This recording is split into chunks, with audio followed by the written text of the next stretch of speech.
pensaba cómo nosotros podemos imaginarnos cómo es un guerrero, cómo fue un guerrero, cómo fue una guerrera. Y algunas personas llegan a pensar que un guerrero es aquel que siempre tiene victorias, aquel que siempre está triunfante o que no tiene miedo a nada. Y en estos días recordaba, pasaba y escuchaba un audio de la primera radionovela que se transmitió en Venezuela. Se llamaba Martín Valiente. Y era radionovela porque no era telenovela, no había televisión en ese tiempo, ¿no? Y escuché por casualidad el primer audio que lanzaron por la radio. Entonces decía: el hombre sin miedo. Y yo he entendido que un guerrero no es aquel que no tiene miedo, no es aquel que siempre está de victoria en victoria. Un guerrero es aquel que en medio del miedo, en medio de la duda, en medio de la prueba, es aquel o aquella que en medio de la dificultad o del miedo también se levanta una y otra vez. Puede caer de rodillas, puede estar derrotado, puede sentirse desvanecido, desvanecida, decaído, desanimado, pero entiende en quién ha confiado, confía en quien ha creído y se afirma en el único Dios todopoderoso. Y es un guerrero, entonces, es allí que resplandece cuando es pulido por medio de las pruebas, cuando es pulida por medio de las dificultades y de las situaciones. Es allí cuando comienza a resplandecer. Yo le pido que usted busque en su Biblia, en Filipenses capítulo 2, del versículo 12 en adelante. Y hoy vamos a estar compartiendo en ese tema fundamentalmente. Y precisamente es eso: resplandece como guerrero victorioso.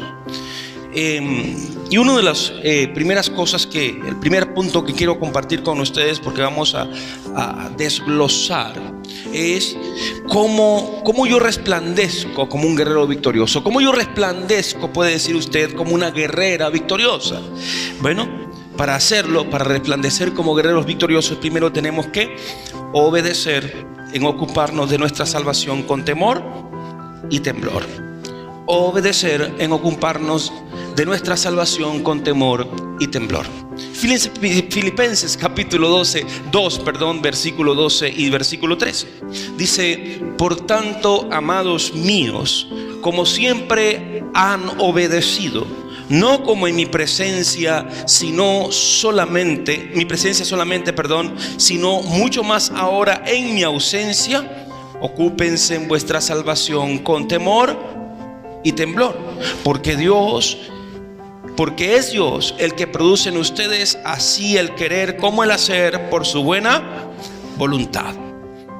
Y estuve investigando bien esta primera porción del versículo 12. Yo la semana pasada hacía una breve alusión acerca de esta palabra, y en medio de la predicación, les confieso, comenzó una inquietud en mi corazón.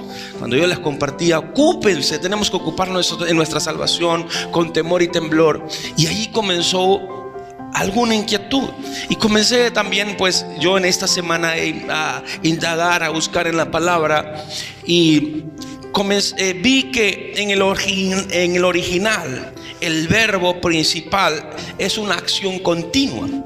Y permítame leer un poco, porque dice esta versión de Reina y Valera, dice: ocúpense en vuestra salvación con temor y temblor. Pero la traducción más apegada dice: lleven a cabo continuamente vuestra propia salvación con temor y temblor. Voy a repetir esto. Dice, el propio original dice: lleven a cabo continuamente vuestra propia salvación con temor y temblor. El apóstol Pablo les pedía a los hermanos fieles de Filipos, y también nos pide a nosotros a través de su palabra, que vivamos con un alto sentido de respeto, un alto sentido de responsabilidad hacia lo que nos fue entregado por gracia en el Señor Cristo Jesús, y hacia lo que nos fue encomendado por Él plenamente. Porque Dios, cuando venimos a Él, nos entregó por su gracia dones especiales. También nos encomendó una tarea principal. ¿Cuál es la tarea principal de la iglesia en este tiempo de gracia, hermanos? Llevar el mensaje del evangelio, ir y hacer discípulos, ir y predicar el evangelio. Ese es el objetivo principal de la iglesia de Cristo. Sin embargo, me inquietó, repito, mucho este texto, y al investigar mucho más a profundidad, llegué a una conclusión. Y es de que el apóstol Pablo aquí no se refiere, y quiero que escuche con atención, no se refiere exclusivamente a la salvación eterna. Y quiero dar 3 argumentos básicos para esto. El primer argumento es que cuando él dice, y voy a utilizar esta traducción, lleven a cabo continuamente vuestra propia salvación con temor y temblor, él está hablando que es algo que los filipenses, en la carta a los filipenses, tenían ellos que llevar a cabo, tenían ellos que hacer, mientras que la salvación eterna no es por obras. Si yo leo en Efesios capítulo 2 versículo 9, recuérdese usted que dice, no por obras para que nadie se gloríe. El segundo argumento que veo está allí cerquita, y es cuando dice lleven a cabo, es algo que tiene que hacerse continuamente. Eso está en un presente continuo y tiene que hacerse constantemente, y eso desafía también con lo que a la salvación eterna se refiere. Si yo leo en Efesios 2, pero el versículo 8 dice, porque por gracia sois ¿qué? Salvos mediante la fe. Y esto no es de quién, de nosotros, pues es un don de Dios. Y el tercer argumento es que la preservación de la salvación eterna está en quién, en manos de Dios. La preservación de la salvación eterna está en manos de Dios. En Juan capítulo 10 versículo 28 al 30 dice, y yo les doy vida eterna, y no perecerán jamás, y nadie las arrebatará de mi mano. Mi Padre que me las dio, mayor que todos es, y nadie las puede arrebatar de la mano de mi Padre. Yo y mi Padre somos uno. Uno de los principios de la salvación es que la salvación no es por obras, sino que es algo que Dios da, ofrece a todo el mundo, pero da también a aquellos que dicen sí, Señor. Dios no da el libre albedrío, es verdad, pero es algo que nosotros no tenemos una parte inherente en ella, porque viene por gracia, no es por mis obras. Ahora, yo veo lo siguiente también. Filipenses capítulo 1 versículo 6 dice esto: estando confiado de esto, que el que comenzó en vosotros la buena obra, la perfeccionará hasta el día de Jesucristo. Y esto me llama aún más la atención. ¿Por qué? Porque me lleva a una conclusión de lo que sí realmente tiene que ocuparse un cristiano, de lo que sí tiene realmente ocuparse un discípulo de Cristo continuamente. Escuche esto: ocuparse continuamente, y tiene relación con la salvación eterna. ¿Sabe lo que es? La santificación personal. Mi santificación. Y esta santificación no es porque simplemente lo recibí como si fuera un título de nobleza. Es aquel que viene el rey o la reina y viene y le dice: usted le voy a dar el título de conde o de sir, o etcétera. Y viene alguno entonces y viene: yo soy ahora un conde tal, el conde de Montecristo. Y por simple hecho dice: yo soy el conde, entonces yo puedo seguir con mi vida como yo venía antes, como si fuera un plebeyo. No es así. Porque si Dios me da algo a mí, si el rey me da algo a mí, yo tengo que ahora que mi vida entonces representar dignamente lo que me fue entregado. Y el Señor me ha dado, en medio de ese paquete que es el de la salvación, la santidad. El Señor nos llama santos. ¿Dice amén o no? El Señor nos llama santos, pero no solamente porque es, repito, una categoría que tengo ahora o un título que tengo de santo, sino que ahora debo vivir conforme a lo que Dios me ha entregado. Y debo hacerlo continuamente, debo batallar, guerrear continuamente para representar dignamente ese estatus en el cual Dios ahora me ha colocado. ¿Sí está conmigo?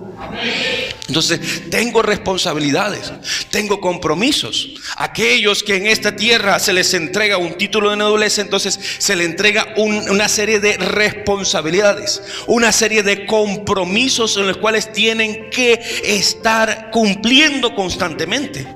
Y en la santificación personal progresiva hay una colaboración constante del creyente.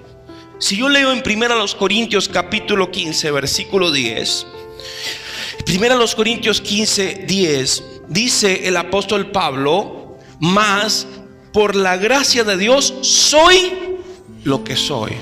No es por mí. Y el apóstol Pablo estaba muy claro que si fuera por él mismo, él constantemente estaría en la carne.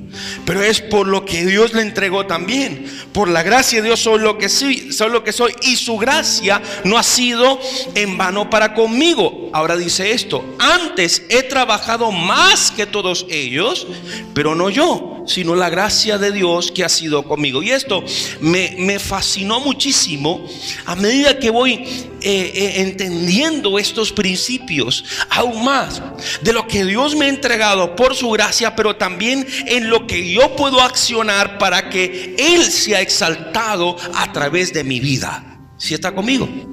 Entonces, la santidad es una acción que yo debo también, la he recibido, pero la debo también poner en obra, en acción constantemente. Porque si yo recuerdo lo que dice en Hebreos 12, versículo 14, dice: sigan la paz para con todos. Y voy a decir: y sigan también ¿qué? La santidad, sin la cual nadie verá al Señor. Y seguir es ponga en práctica. Entonces, esta santificación personal progresiva hay que llevarla a cabo ¿con qué? Con temor y temblor. Hay que vivirla con temor y temblor, pues tenemos nosotros que también que ser conscientes de que somos débiles, de que somos pecadores y que una y otra vez podemos caer. Y en virtud de eso, entonces nosotros constantemente debemos batallar, guerrear para entonces llevar a cabo esa santificación personal, la cual el Señor nos ha entregado para que la pongamos en obra y en acción. En 1 Corintios capítulo 10, 12 dice: así que el que piense estar firme, mire que no caiga. Ya yo soy santo. Oh, gracias Dios, ya yo soy santo. Y podemos decir: santos no son los muñecos que están ahí, no ven, no oyen, no hablan, no nada. Santos son aquellos hijos de Dios que han sido perdonados, que han sido santificados, que han sido adoptados por el Padre Celestial. Amén. Pero no se habla de perder la salvación adquirida por gracia. Ahora digo esto: eso sí es que la persona haya sido genuinamente salva. Eso sí es que alguien haya sido genuinamente salvo. Porque también la Biblia me dice en Mateo 7, versículos 21 al 23, dice: no todo el que me dice Señor, Señor, entrará en el reino de los cielos, sino el que hace la voluntad de mi Padre que está en los cielos. ¿Y cuál es la voluntad del Padre?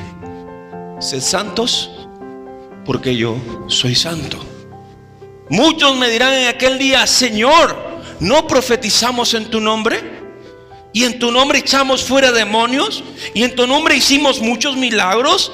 Y entonces les declararé: nunca les conocí, apártense de mí, hacedores de maldad. Pero ahora les voy a decir que hay dos cosas que un cristiano o una cristiana, carnal e indolente sí pueden perder. Hay dos cosas que un cristiano o cristiana carnal e indolente sí pueden perder. Sí, mi hermano.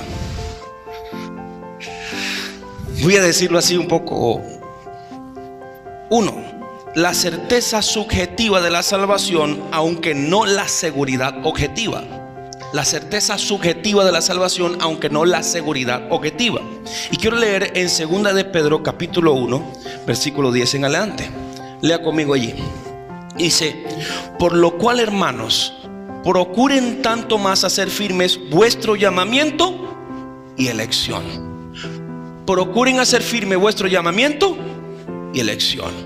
Muchos cristianos, vamos a decir cristianos, que han conocido al Señor, que han aceptado a Jesús como Señor y Salvador, porque no solamente el tener la salvación es porque asiste a una iglesia, porque se congrega, y eso forma parte del deber de un cristiano.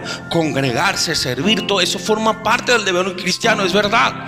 Pero no por ese simple hecho ya dice, ya tiene la salvación. Es haber recibido a Jesús como Señor y Salvador. Y el Señor entonces obra y acciona en nosotros. Y por los frutos nosotros damos cuenta de que somos hijos de Dios. Ahora, pero aquel cristiano o cristiana que entonces comienza a andar más en la carne que buscar guerrear para andar en el espíritu, aquel cristiano o cristiana que anda entonces entibiándose y comienza a enfriarse, el enemigo entonces comienza a dañarse en su mente, en su corazón, comienza a sembrar la cizaña, comienza a accionar, y obviamente ese cristiano va a perder principios, va a comenzar a dudar de su fe. Puede decir, bueno, sí, es que yo acepté a Cristo, y puede estar seguro, pero sus acciones, sus hechos en su mente, en su corazón comienzan a trabajar de tal manera que comienza a pensar: mira, vale, pero yo no sé para qué Dios me llamó. Yo no sé, yo creo que comienza a haber duda en su corazón.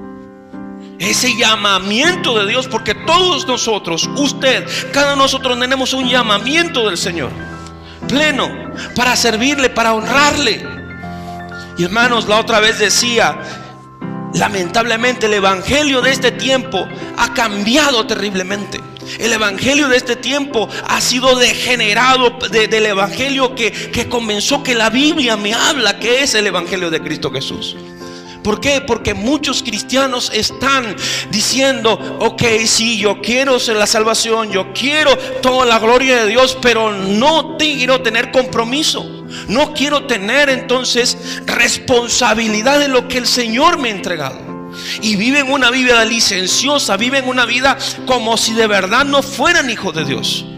Y todavía dicen: es que yo soy salvo. Sí, puedes tener la salvación, pero vamos a llegar más adelante un poco a eso.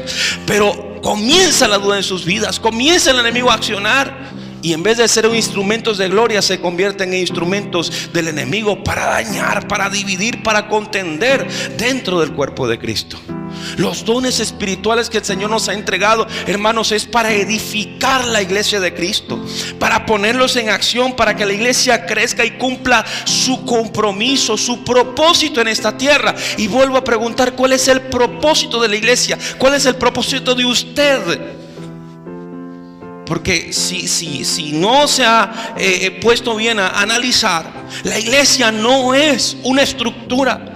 Y lo vuelvo a decir, esto es un lugar de reunión, si le quiere decir casa de oración, templo, aunque el templo somos nosotros, pero le puede decir lo que sea.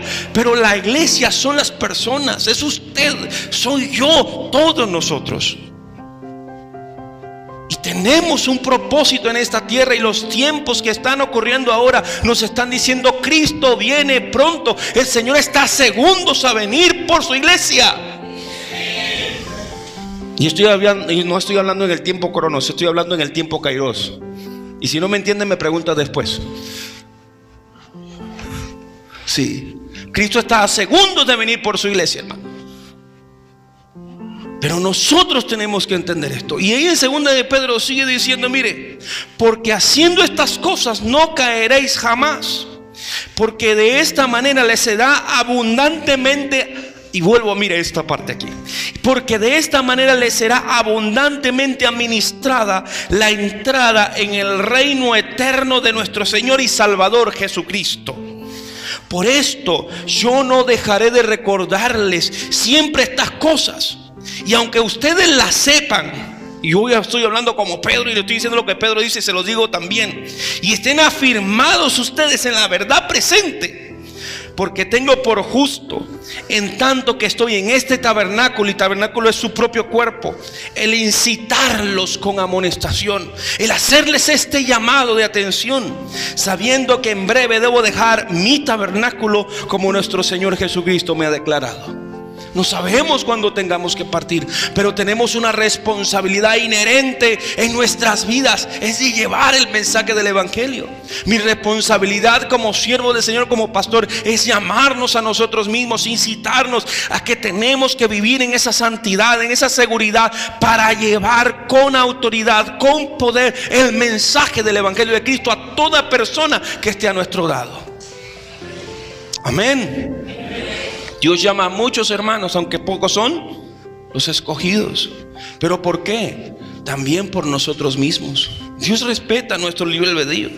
Pero Pedro aquí nos llama, volviendo a este texto, nos llama a consolidar firmemente nuestro llamamiento y nuestra elección. Elegimos al Señor Jesús.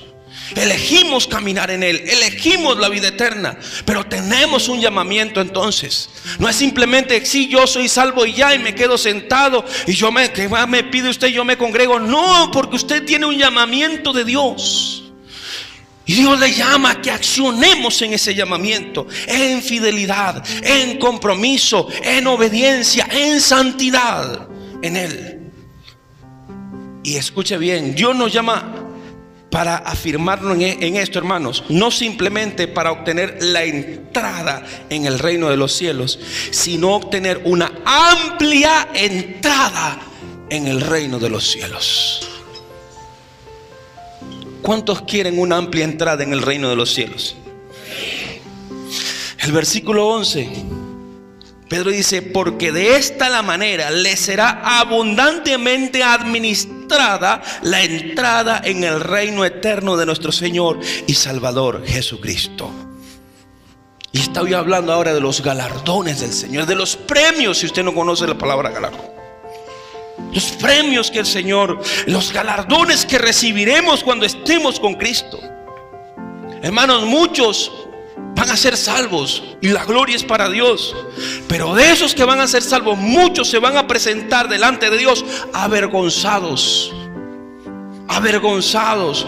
¿Por qué? Porque no habrán obtenido esos galardones, no habrán obtenido esos premios.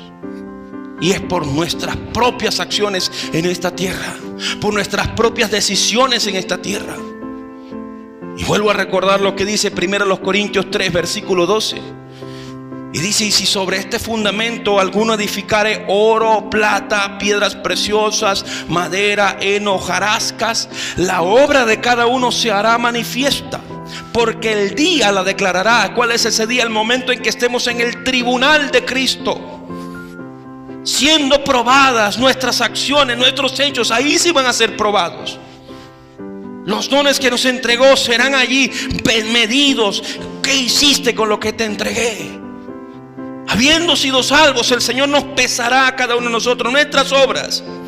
Y dice allí: la obra de cada uno será manifiesta, porque el día la declarará, pues por el fuego será revelada. Y la obra de cada uno, cual sea, el fuego la probará. Si permaneciere la obra de alguno que sobreedificó, recibirá ¿qué? Recompensa. Y si la obra de alguno se quemare, él sufrirá pérdida, si bien él mismo será salvo, aunque así como por fuego. Y en 1 de Juan 2:28 también dice: y ahora, hijitos, permanezcan en él, para que cuando se manifieste tengamos confianza, para que en su venida no nos alejemos de él avergonzados. Y es por esto que les afirmo firmemente, hermanos, de que muchos cristianos tienen la salvación, es verdad, pero se presentarán delante del Señor avergonzados, porque todavía han querido permanecer solamente como personas que se sientan en un banco y ya, y no cumplen con el llamamiento que Dios les ha entregado. Muchos hermanos no están dispuestos a pagar el precio por las recompensas. Y la primera batalla, hermanos, está en esa santificación progresiva. en la responsabilidad de nosotros de vivir como dignos hijos de Dios, en el compromiso de vivir sirviendo al Señor constantemente, aun en medio de las adversidades que podamos tener, hermanos. Ser ejemplo, servir al Señor, pero sobre todo, como Pablo le decía a Timoteo, procura con diligencia presentarte a Dios aprobado como obrero que no tiene de qué avergonzarse y que traza bien la palabra de verdad. Y eso no solamente para los pastores, hermano. Eso es para el pastor. Eso no es solamente para los pastores, es para cada hijo de Dios, para cada hija del Señor, constantemente para nosotros. Sin embargo, hay quienes ponen su riqueza en esta tierra y no en las riquezas celestiales. Y hermano, como decía Samuel también aquí, compartiendo aquí en la alabanza, nada de lo que nosotros tenemos en esta tierra nos vamos a llevar en el momento de que nos vayamos a la presencia del Señor. Lo que podamos hacer aquí bien puede ser para cierto confort para nosotros, pero cuando venga Cristo, hermanos, esto se va a quedar aquí, no nos lo vamos a llevar. Solo nuestras almas. Y esas obras que nosotros hicimos por su gracia, sirviéndole, van a ser juzgadas en el tribunal de Cristo para recibir o dejar de recibir los galardones del Señor. Hermanos, siempre vamos a tener adversidades. Usted como cristiano, yo como cristiano, usted como cristiana, somos enemigos del mundo. El mundo es enemigo nuestro. Cuando decidimos por Cristo, Satanás nos fichó directamente y nos puso se busca y hay que darle más fuerte y más duro. Vivimos en este mundo, pero no somos de este mundo. Y vamos a tener más adversidades que otras personas. Y los que nos disponemos a servir al Señor, que debemos ser todos, tarde o temprano vamos a ser constantemente asediados, atacados por el desánimo, por el decaimiento, por espíritus, hermanos, que asedian la mente y que nos quieren causar depresión, decaimiento día y noche para hacernos caer, para hacernos claudicar o llenarnos de orgullo pensando que somos nosotros solos los que lo estamos dando todo y no los demás. Como Elías.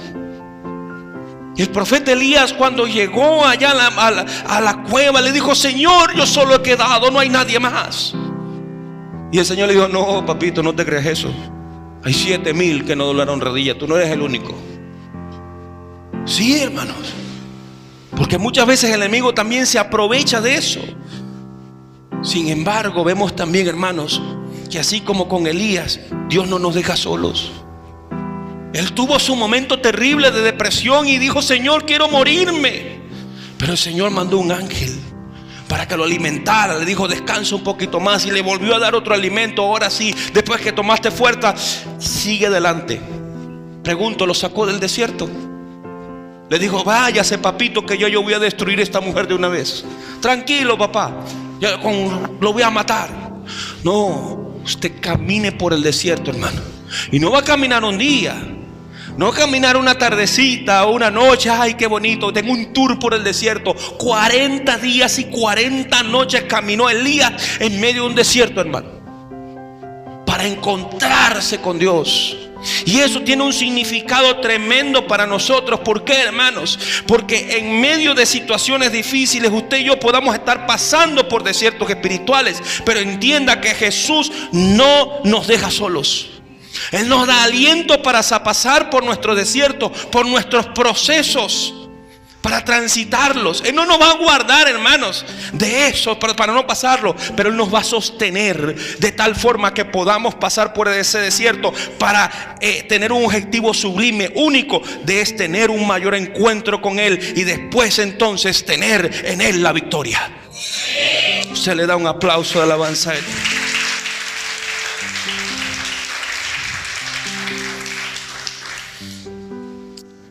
El viernes aprendí algo muy hermoso.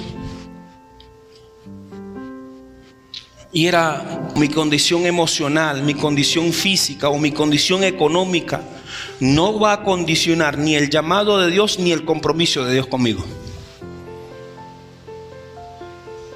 Se lo vuelvo a repetir. Ni mi condición emocional, ni mi condición física o ni mi condición económica no va a condicionar ni el llamado ni el compromiso de Dios conmigo o con usted. Y por eso le digo, hermano, si usted está pasando por una adversidad, por una enfermedad, por una depresión, por un decaimiento, recuerde que hay gente que está más quebrada que usted. Hay gente que está más rota que usted. Hay gente que está más decaída que usted. Pero ellos en el Señor se han levantado. Y entonces, ¿por qué no te levantas tú si el Señor está contigo? El Señor nos llama a ser guerreros que resplandecemos. ¿Cuántos quieren ser guerreros resplandecientes? Todos. Pero estamos dispuestos a pasar por ese proceso. Estamos dispuestos a ser pulidos. Imagínese que usted tiene una armadura, pero está esa armadura opacada o tiene herrumbre. ¿Qué es lo que tiene que hacer usted? Pulirla, y no con un trapito, hermanos, porque hay cosas que no salen con un trapito ni con pulidor. Tiene que meterle fuerte, tiene que meterle algo abrasivo que corte, que quite, que saque, que rompa todo eso. Y eso va a doler en nuestras vidas. Así es en nuestras vidas también. Pero también hay algo hermoso, hermanos, que Dios da a cada uno según la medida que a Él le parece, con la que podamos soportar. Pero para servirle, para honrarle, para proclamar con nuestras vidas, con nuestra forma de vivir el Evangelio de Cristo Jesús. No es para esconder lo que el Señor nos ha entregado. No es para obviar las responsabilidades o los compromisos que Él nos ha dado. ¿Usted se recuerda la parábola de los talentos? ¿Sí o no? El Señor le dio un talento a uno, una moneda de gran valor, a otro le dio 3, a otro le dio 5. Y los de que les dio más multiplicaron, pero el que le dio una, ¿qué fue lo que hizo, hermano? Ni siquiera la escondió, la enterró. Porque lo que se esconde puede ser encontrado en algún momento, pero lo que se entierra, ni con los que lo entierran muchas veces no lo encuentran. Y cuando vino ese señor y comenzó a pedir cuentas al que multiplicó más y le dio, muy bien, venga para acá. Pero el que lo enterró, ¿qué pasó? Ni siquiera la metiste en el banco, chico. No tuviera ni siquiera la idea de que por fructificara. Te será quitado y se le dará dado al que fructificó más. Entonces, ¿cómo? ¿Qué queremos ser nosotros? ¿Quiénes queremos ser nosotros, hermano? En 1 de Pedro 1, versículo 15 dice: sino como aquel que les llamó es que santo, sed también vosotros santos en toda vuestra manera de vivir. ¿Para qué Dios me llama? A que me ocupe mi santificación con temor y temblor. Uno de los objetivos, hermanos, es para mostrar en mi vida el verdadero evangelio de Cristo Jesús. No solamente para ver a Dios. Ese era un acto egoísta de mi parte por decir, porque yo quiero ver a Dios. Porque Dios me trajo a esta tierra con un propósito, y es mostrar su gloria. Y en 2 de Pedro 3:11 dice: puesto que todas estas cosas han de ser desechas, ¿cómo no debéis vosotros andar en qué? En santa y piadosa manera de vivir. Y a esto nos llama el Señor. Mi vida, su vida, tiene que ser el mejor testimonio, el mejor ejemplo para que las personas puedan ver a Cristo Jesús, puedan ver a Dios.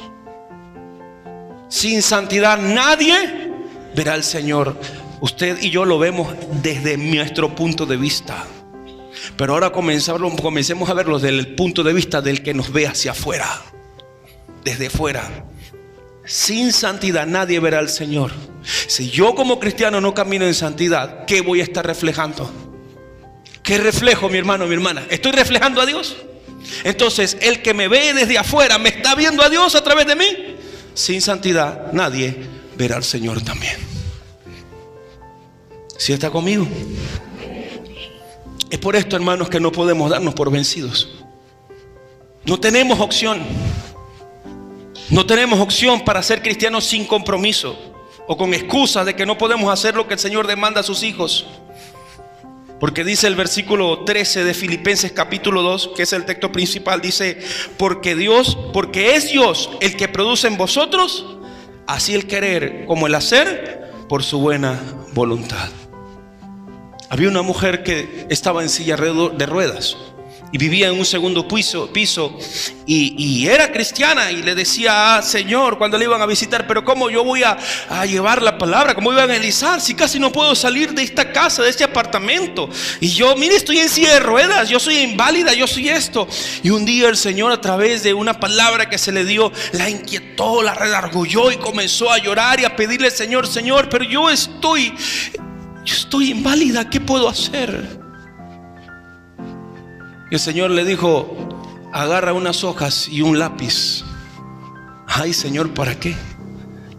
Agárralas y comienza a escribir: Cristo te ama, ven a Cristo Jesús, la salvación está en Él.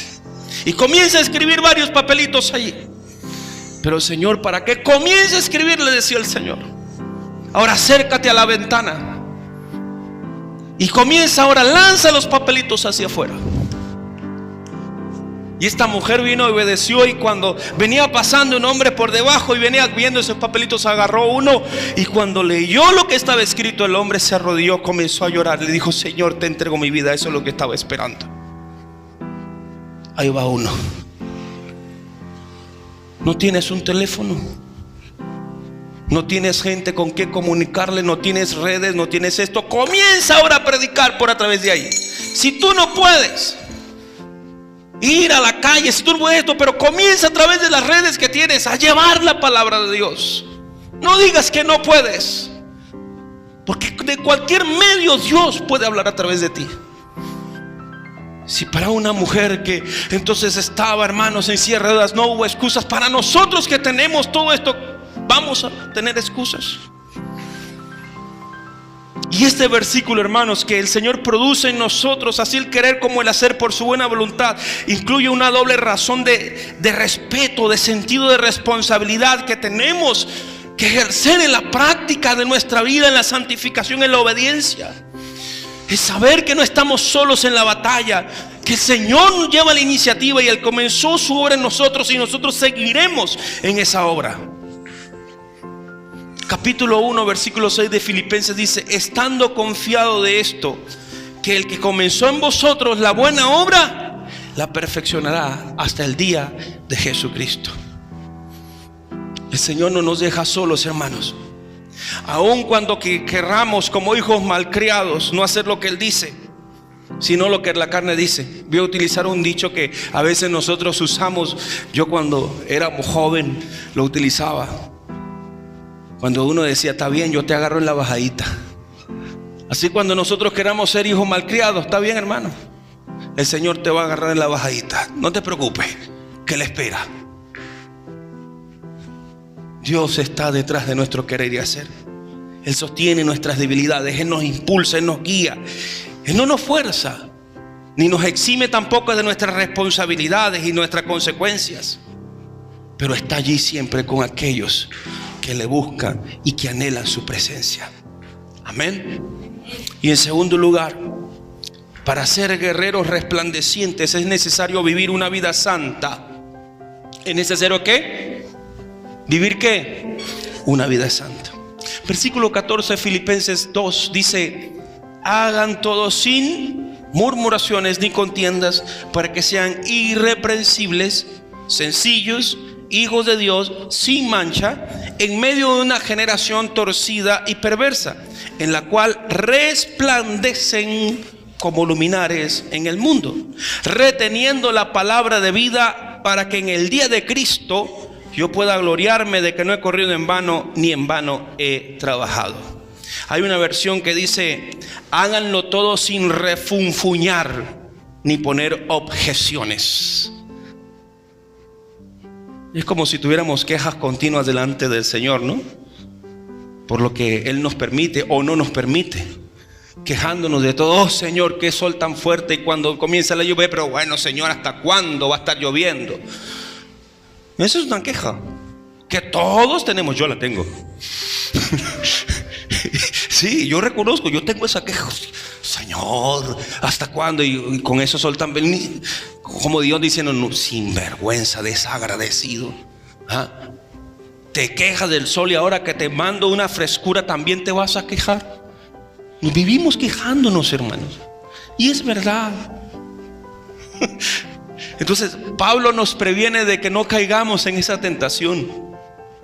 Y vuelvo a repetirlo, en este plano terrenal, en esta vida que tenemos pasajera, nosotros estamos sujetos a procesos, a enfermedades, a persecuciones, a traición, soledad, horas sin descansar. Pero eso es parte del precio que tenemos que pagar en este mundo, hermanos, por permanecer, por caminar en la presencia del Señor. Y es verdad, no es fácil entender la voluntad de Dios muchas veces, y mucho menos si no estamos en comunión con Él.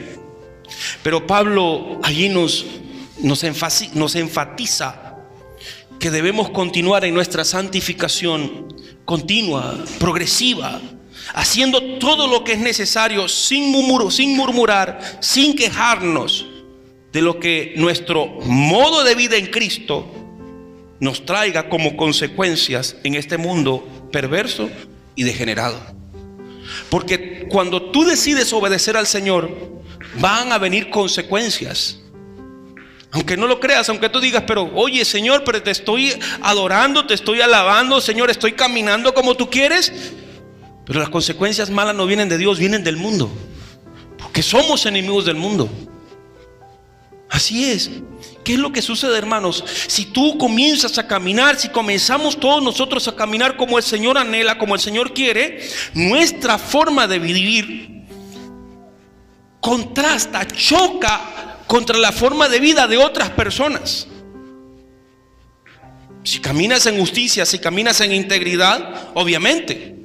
Y así como la ley de Moisés mostraba el pecado, ¿ok?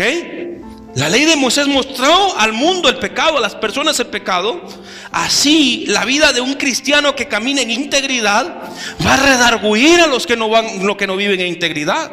Obviamente les va a chocar y les va a molestar, a tal punto, hermanos, de que van a hacer todo lo posible hasta para desprestigiar a un hijo de Dios. ¿Sí o no? Claro que sí.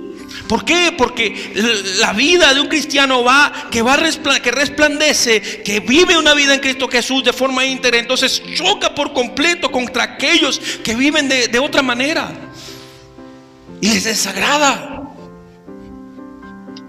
Y esperan a que cometas el mínimo error para hacer de ese pequeñito error lo más grande, el pecado más terrible de todos. Es por eso, hermanos. Obvio, el enemigo va a hacer todo lo que esté de tu parte para buscar destruir tu vida, para buscar destruir el pueblo de Dios. Y todo comienza en la integridad, en la santidad, en el caminar en justicia, en el caminar en lo que el Señor quiere de nosotros. Vemos a nosotros como a personajes como Daniel, caminaban en integridad y le buscaban, y el Señor allí con él.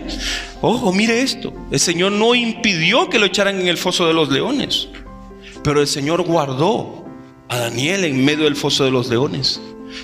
Pasó por una noche oscura, pasó en medio de sombra de muerte, pero el terror nocturno que estaba allí, los leones no lo destruyeron, no lo comieron, porque el Señor tapó la boca de los leones y permaneció Daniel en su integridad. Y Dios entonces lo puso en alto. ¿Y qué pasó con aquellos que vinieron y fueron en contra de él? Fueron echados a su vez a los leones y fueron despedazados por completo. Ay de aquellos que se meten con un hijo de Dios, que camina en integridad y en valor. Hay algo tremendo, hermanos, según estos textos de Filipenses 2. Y hay algo que es 3 cosas que suceden cuando nos sometemos a la voluntad de Dios en humildad, en amor y sin quejas y sin discusiones. Hay 3 objetivos cuando usted comienza a resplandecer en un mundo en tinieblas. 1, Cuando usted resplandece como un guerrero de Cristo, eso será para la gloria de Dios. ¿Por qué? Porque cuando somos irreprensibles, cuando caminamos de esa forma, en santidad, nos mostramos, como dice el texto, como hijos de Dios, sin mancha, en medio de ¿qué? De una generación maligna y perversa, resplandeciendo como luminares en el mundo. Y lo hacemos para la gloria de Dios. El otro objetivo, hermanos, es para que también la gloria de Dios se manifieste en usted. Para que esa gloria se manifieste en usted. Pues en medio de esta generación usted pueda resplandecer y mantenga en alto la palabra de Dios, como dice el final del versículo 15, para que resplandezcamos como luminares en el mundo. ¿Cómo, hermanos? Presentando la palabra de Dios, no solo con nuestros hechos, con nuestra boca. Decía una de las alabanzas que cantaban los muchachos: con mis labios y con qué, y mi vida te alabo, Señor. Con mis labios y mi vida, que mi vida sea el testimonio, que mi forma de vivir, que mi compromiso accionando responsablemente en lo que Dios me ha dado sea para la gloria de Él, para alabanza de su nombre, y no para agradar a los hombres. Que nos interese poco, hermanos, agradar a los hombres. Nuestro interés mayor tiene que ser para agradar a Dios. Si otro no lo hace, hermano, mi hermana, no se queje, no murmure.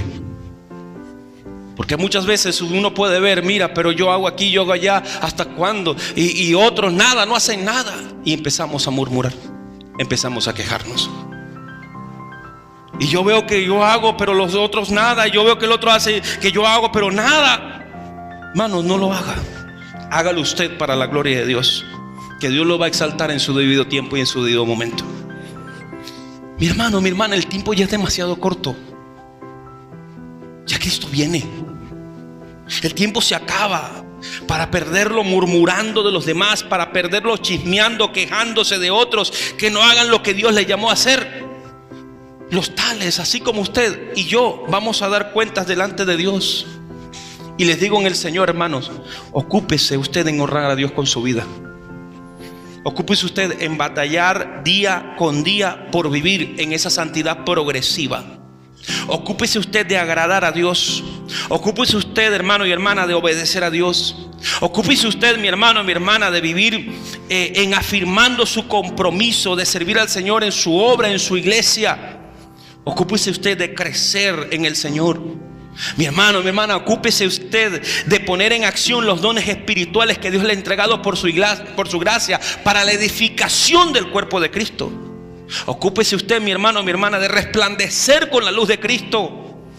Ocúpese usted de desarrollar la mente de Cristo, pues al final usted va a recibir la fiel recompensa del Señor y no estará delante de Él avergonzado o avergonzada. Amén. No sea como ese joven que le llegó una vez al pastor y le dijo: pastor, me voy de la iglesia. ¿Por qué, mi hermano? Porque yo veo que yo hago, yo sirvo aquí, pero la hermanita tal viene y lo que se la pasa es chismeando de los demás. Yo veo que vengo y sirvo aquí y veo que están unos adorando, pero pastor, allá en la calle lo que hacen es denigrar del Señor. Aquí cantan con todo, pero lo que hacen es puro afuera denigrar de Cristo. Yo veo que aquel viene y habla: te alabo, Señor, pero es una persona que está murmurando y criticando afuera. Me voy de esta iglesia. Y el pastor viene y le dice: antes de que te vayas vas a hacer algo. Toma esta copa llena de agua full, no vas a botar nada, vas a dar toda la vuelta a la cuadra y vamos a ver si la puedes cumplir. Entonces el muchacho agarró la copa, se fue caminando poco a poco, a paso firme, pendiente. Y él no vio que estaban unos niños jugando en la esquina. Cuando cruzó por la otra esquina, no vio una pareja que estaban peleando. Cuando vio por aquí por detrás, no vio a otra familia que estaba allí jugando y haciendo de todo y así. Y el pastor iba detrás. Cuando llegó aquí: listo, pastor, ya puse ya no boté nada de agua. Bien. Y le preguntó, ¿y viste a los niños que estaban jugando? No, yo estaba ocupado en la copa. ¿Y no viste a las parejas que estaban peleando allá en la otra esquina? No, pastor, yo no vi nada, no escuché nada, yo estaba pendiente. ¿No viste la familia que estaba jugando aquí? No, pastor, yo estaba pendiente, era de las copas, que no se me botara. Exactamente así tiene que ser tu vida en Cristo Jesús. Para agradar a Dios usted tiene que estar pendiente de lo que Dios le ha entregado. Oiga lo de los otros hermanos, ya está bueno. Ya. Exhortó, exhorte y ya, pero siga adelante. Porque usted no le va a dar cuentas al Señor por lo que otros han dejado de hacer o hacer. ¿Qué le va a dar cuenta a usted? A Dios, de lo que el Señor le ha entregado a usted en sus manos. ¿Si está conmigo o no? Entonces, hermanos, es nuestra vida la que predica verdaderamente, y lo hace bajo la dirección del Espíritu Santo, si es que estamos en comunión con Él. Y te digo, hermano, en el nombre de Jesús, que si estás en medio de un proceso por la voluntad de Dios, acepta su proceso y sirve al Señor. Enfócate en amarlo, y aún en medio de tu condición, de tu necesidad, enfócate en honrar al Señor. Dale siempre la gloria a Él. No dejes de buscarle. No dejes de santificarte, porque va a llegar el momento en que Dios va a cumplir su propósito en ti. Y por último dice aquí, en ese versículo 16, esto también va a repercutir en el que enseña a la iglesia, de la cual es responsable delante de Dios. Versículo 16 dice, reteniendo la palabra de vida, para que en el día de Cristo yo pueda gloriarme de que no he corrido en vano, ni en vano he trabajado. Y esta gloria consiste en que el esfuerzo de los que enseñamos, los que guiamos, los que amamos y exhortamos y les proclamamos el evangelio con pasión, con nuestras vidas, ese esfuerzo no haya caído en saco roto, hermanos. No haya caído en el vacío, sino a que pueda haber obtenido el fruto esperado por el que enseña y por el Señor en que los que lo reciben. Y eso, hermanos, se va a convertir en la corona de justicia que cada pastor podamos tener, una cuentita allí bien bonita. Como le dijo Pablo a Timoteo, por lo demás me está guardada la corona de justicia, la cual me dará el Señor, juez justo, en aquel día, y no solo a mí, sino también a todos los que aman su venida. Y esto es para todos nosotros, hermanos. ¿Quiere resplandecer como un guerrero? ¿Una guerrera de Cristo? Santifiquémonos. Vivamos en obediencia en lo que el Señor nos ha llamado. Tomemos el compromiso de la fe. Tomemos el llamamiento, afirmemos nuestro llamamiento. Y que nuestra vida sea el mejor ejemplo y testimonio para las personas que están a nuestro lado. Póngase de pie un momento.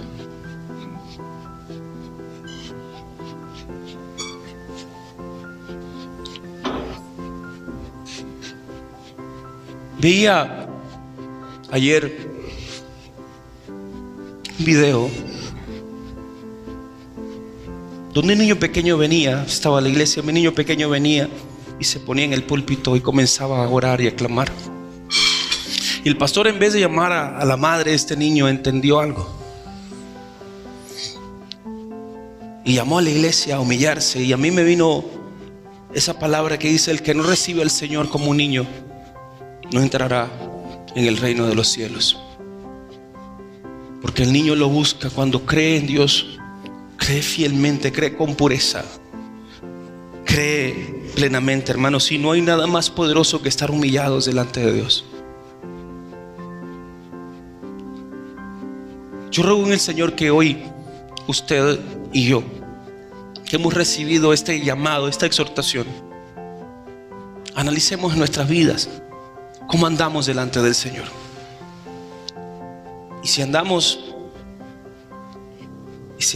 medio mal, o mal y medio, de una u otra forma enderecemos nuestros caminos. Incline su rostro allí y vamos a orar, y pongámonos a cuentas con Él y digámosle: Señor, aquí estoy. Señor, solo por tu gracia, Señor, estoy aquí. Porque no es ni por mis hechos ni mis acciones, es por tu gracia. Es lo que tú has hecho en mí. Y aún, Señor, cuando me encuentro deprimido, decaído, desalentado, aun cuando me encuentro con enfermedad, aun cuando me encuentro, Señor, con problemas, con necesidades, con dificultades, tú me has sostenido. Tú no me has olvidado. Tú has estado allí para mí siempre. Señor, toma mi mente, mi corazón, mi alma, mi cuerpo, mi espíritu y purifícame. Y ayúdame, Señor, a caminar en esa santificación progresiva que me has llamado. Ayúdame, Señor. Ayúdame, Señor. Ayúdame, Señor, a humillarme más y más delante de ti. Porque las cargas que pueda tener son duras para mí en este momento, pero hoy quiero aferrarme a tu palabra que me dice que tú no me darás cargas que yo no pueda soportar. Quita de mí, Señor, si hay vanagloria, orgullo. Humíllame, Señor, delante de ti. Purifícame, Señor, y límpiame de toda maldad. Ayúdame a tomar el compromiso, Señor, que me diste. Ayúdame, Señor, que con el llamamiento que me has dado a fructificarlo, porque es por tu gracia. Por tu gracia yo estoy aquí. Tú me has sostenido solo por tu gracia, Señor. Señor, lo que me has entregado, Dios, que yo pueda accionarlo, vivirlo, pero en espíritu y en verdad. No por una costumbre ya, no por una simple responsabilidad, sino porque anhelo de tu presencia, porque te agradezco, Señor, por cada cosa, Dios, que me has entregado, que me has puesto en tus manos. Y en medio de mi debilidad, Señor, susténtame. En medio de mi debilidad, Señor, glorifícate en mí y levántame en victoria. Si tú estás caído, si tú estás caída, mi hermana, o te sientes derrotado, derrotada, en el nombre de Jesús, toma su mano y afírmate en Él. Levántate, porque Él te da la victoria. En Él somos más que vencedores. En Él somos más que vencedores. Y aunque el enemigo quiera venir a decirte tú no puedes, tú vas a decaer, el Señor está contigo y nada ni nadie te apartará de la mano del Señor. Sigue adelante en Cristo. No desmayes, no decaigas. Y que nuestra vida, que tu vida comience de ahora en más a ser más y más ejemplo. Oh Señor, te pido por cada familia, por cada hogar aquí representado, Dios. Señor, por cada matrimonio, en el nombre de Jesús, tú puedes, Señor, levantar cada hogar. Tú puedes sostener cada familia. Tú puedes sostener, Señor, padres, madres, hijos, Señor, en tu mano. Y clamamos por aquellos de nuestros familiares que no tienen a Cristo Jesús. Señor, te clamamos por sus vidas, te clamamos por sus almas, para que ellos vean en nosotros tu luz, para que ellos, Señor, busquen de ti. Susténtanos y ayúdanos a caminar en esa santificación progresiva hasta que tú vengas, Señor, por tu iglesia. Te lo rogamos, Señor, y te lo pedimos, Dios. Y alabamos tu nombre, Señor. Toda la gloria, la honra y la alabanza sea para ti, Padre, en el nombre de Jesús. Amén. Aleluya.